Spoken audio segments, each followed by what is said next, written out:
রাম রাম, জয় শ্রীরাম। বন্ধুরা, আশা করি আপনারা সকলেই খুব ভালো আছেন, সুস্থ আছেন। আমরাও খুব ভালো আছি, সুস্থ আছি। ছোট্ট একটা ভিডিও নিয়ে আমরা চলে আসলাম বন্ধুরা আপনাদের সামনে। আর এই যে দেখতে পাচ্ছেন, আমি রেডি হয়ে এখানে বেরিয়ে পড়েছি। আর কোথায় যাচ্ছি? অ্যাকচুয়ালি এর আগের দিন আমি আর রনি বেরিয়েছিলাম না গৃহপ্রবেশে, আমাদের খাওয়া দাওয়ার নিমন্ত্রণ ছিল, তো সেখানে আজকে যাচ্ছি। আজকে হচ্ছে তার আগের দিনের ভিডিওটা।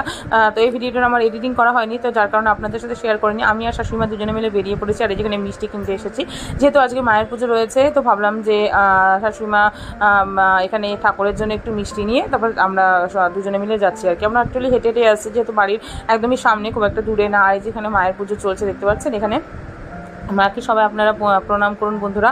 আর আমি মায়ের কাছে প্রার্থনা করবো, মা তুমি যেন ভালো থাকো আর সবাইকে ভালো রেখো, পৃথিবীর সকল পশু পাখি সকল মানুষকে সবাইকে ভালো রেখো, আর তুমিও ভালো থেকো মা। আর যেখানে ভাই, মানে আমার ভাগনা, অ্যাকচুয়ালি রিলেশন আমার ভাগনা হয়, যেহেতু দিদির রনির দিদির ছেলে, তো আমার সেই মতে ভাগনা হবে, আর রনি তো মামা হবে। আমি